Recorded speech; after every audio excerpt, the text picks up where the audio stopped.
एक बहुत अच्छी औषध अपने स्वयं पाक घर में है, उसका नाम है नमक। बहुत अच्छी औषध।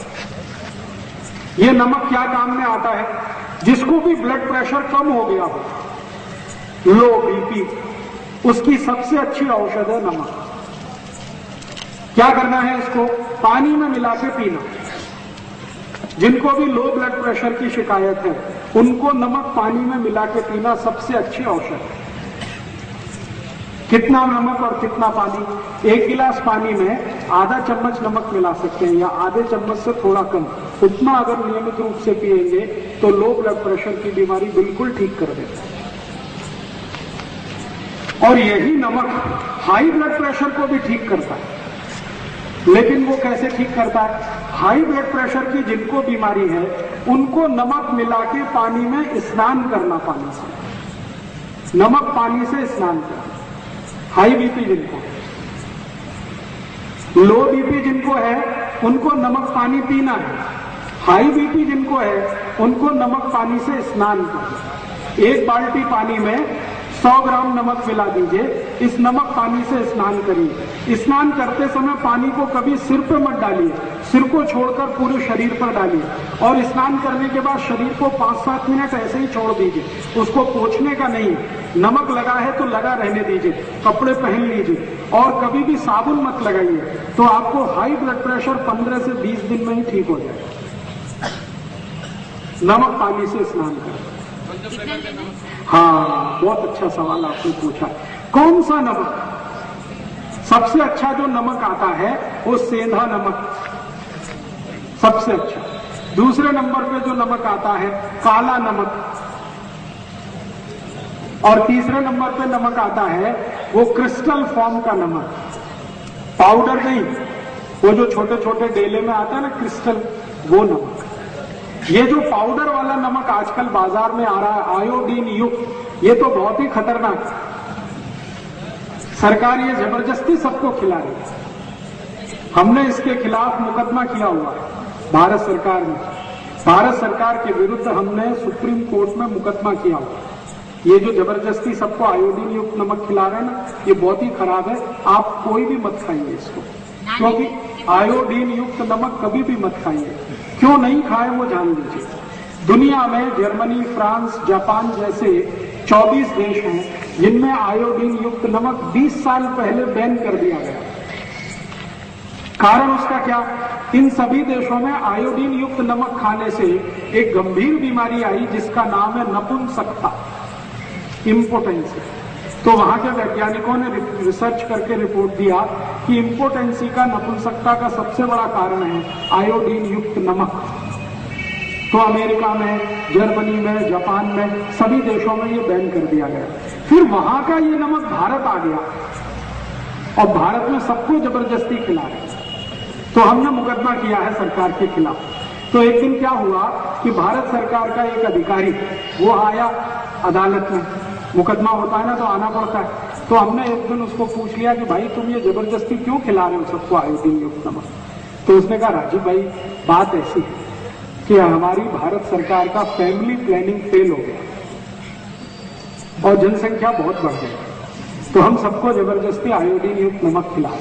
4-5 साल में नपुंसकता आ जाएगी तो बच्चे पैदा होना अपने आप कम हो जाएंगे, तो भारत की समस्या का परिहार समाधान हो जाएगा। ऐसी हरामखोर सरकार है।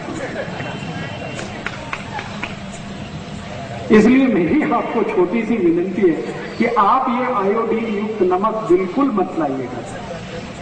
आप नमक लाइए तो वो सेंधा नमक लाइए, पत्थर वाला, या तो काला नमक लाइए, नहीं तो वो क्रिस्टल फॉर्म का जो नमक आता है वो लाइए। उसको धोकर और कूटकर पीसकर पाउडर बना के उसको उपयोग में लाइए। बाजार से पैकेट में बंद जिस पर लिखा हुआ है आयोडाइज्ड, वो कभी मत लाइए। और मैं आपको एक माहिती देता हूं कि आप बोलेंगे कि घेंगा रोग हो जाएगा, ग्वाइटर हो जाएगा, कभी नहीं होता। मैंने आज तक आयोडीन युक्त नमक नहीं खाया, मुझे घेंगा नहीं, मेरे परिवार में किसी ने नहीं खाया, किसी को नहीं। क्यों नहीं होता घेंगा? मैं आपको बताता हूं। आयोडीन की जरूरत जितनी हमारे शरीर को है उतनी आयोडीन सभी दालों में होती है। ये जो तूर की दाल है, मूंग की दाल है, मसूर की दाल है, उड़द की दाल है, सभी में आयोडीन है। हल्दी में भी है। हरे पत्ते की सभी सब्जियों में आयोडीन है। गाजर में आयोडीन है, मूली में आयोडीन है, बटाटा में आयोडीन है। जमीन के अंदर से जितनी सब्जियां निकलती है सभी में आयोडीन है। शेंगदाने में तो सबसे ज्यादा आयोडीन है। इसलिए जीवन में जो भी हम भोजन कर रहे हैं ज्यादातर भोज्य पदार्थों में आयोडीन है। फिर बाहर से आयोडीन देने की कोई गरज और जरूरत नहीं है। ये जबरदस्ती सरकार ने अभियान चला रखा है और इस अभियान के पीछे दो उद्देश्य हैं। एक तो भारत में बड़े पैमाने पर लोगों में नपुंसकता लाना ताकि लोक संख्या कम हो। दूसरा उद्देश्य ये है कि 15 पैसे किलो के नमक को 7 रुपए किलो बिकवाना। जो सादा नमक है वो 15 पैसे किलो आता है, लेकिन उसको 7 रुपए किलो सरकार ने बना दिया ये आयोडीन युक्त नमक के नाम पर। और आपकी जेब लूट रहे हैं वो, आप खुशी से लुटवा रहे हैं क्योंकि आपको माहिती नहीं है। आपको ये माहिती नहीं है कि आयोडीन तो सभी भोजन पदार्थों में है। हरे पत्ते की सभी सब्जियों में आयोडीन है, सभी दालों में आयोडीन है, जमीन के नीचे से जो भी सब्जी निकलती है सभी में आयोडीन है। बिना आयोडीन का दुनिया में कुछ होता ही नहीं है।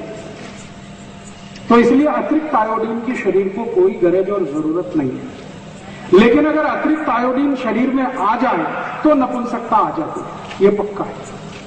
इसलिए आप अपने जीवन को सुरक्षित रखना चाहते हैं तो आयोडीन युक्त नमक बिल्कुल बंद कर दीजिए। सादा नमक लाइए, वही खिलाइए। तो नमक कौन सा खाएंगे कल से तय कर लीजिए। वो सेंधा नमक सब जगह मिलता है, थोड़ा महंगा आता है वो ले आइए। और एक नमक आता है पाकिस्तानी नमक नाम से मिलता है, लाहौरी नमक के नाम से मिलता है, वो भी अच्छा है। नहीं तो वो क्रिस्टल फॉर्म का डेले वाला नमक वो सब गाँव में मिलता है, वो लाइए, उसी का उपयोग करें। आयुर्वेद में वाघभट्ट संहिता में एक सूत्र है हाई ब्लड प्रेशर के लिए और लो ब्लड प्रेशर के लिए संस्कृत में। तो उस सूत्र में ऐसा लिखा हुआ है कि जिनको हाई ब्लड प्रेशर है, उच्च रक्त दबाव, उनको समुद्र स्नान करना चाहिए। अब 40 गांव में समुद्र कहां से आएगा स्नान करने के लिए? तो इसलिए मैंने आपको सरल करके बता दिया कि आप पानी को जब स्नान कर रहे हैं तो उसमें नमक मिला दीजिए, समुद्र तैयार हो गया। समुद्र का माने है नमक का पानी, तो बाल्टी का पानी है उसमें नमक मिला दीजिए, समुद्र तैयार हो गया। इस पानी से स्नान करिए।